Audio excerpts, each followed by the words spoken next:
Matthew chapter 12. At about that time Jesus was walking through some grain fields on the Sabbath. His disciples were hungry, so they began breaking off some heads of grain and eating them. But some Pharisees saw them do it and protested, "Look, your disciples are breaking the law by harvesting grain on the Sabbath." Jesus said to them, "Haven't you read in the Scriptures what David did when he and his companions were hungry? He went into the house of God, and he and his companions broke the law by eating the sacred loaves of bread that only the priests are allowed to eat. And haven't you read in the law of Moses that the priests on duty in the temple may work on the Sabbath? I tell you, there is one here who is even greater than the temple. But you would not have condemned my innocent disciples if you knew the meaning of this scripture. I want you to show mercy, not offer sacrifices, for the Son of Man is Lord, even over the Sabbath."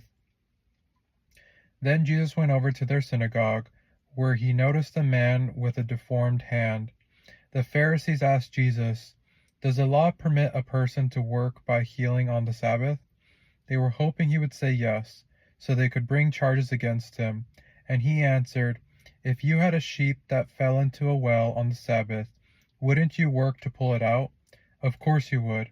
And how much more valuable is a person than a sheep?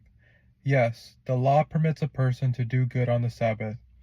Then he said to the man, "Hold out your hand."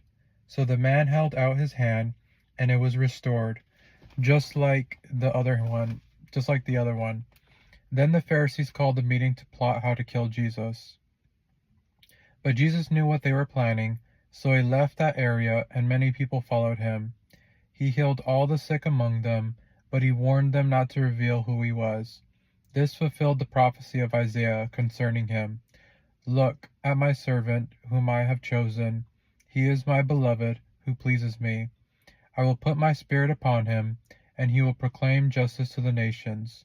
He will not fight or shout, or raise his voice in public. He will not crush the weakest reed, or put out a flickering candle. Finally, he will cause justice to be victorious, and his name will be the hope of all the world."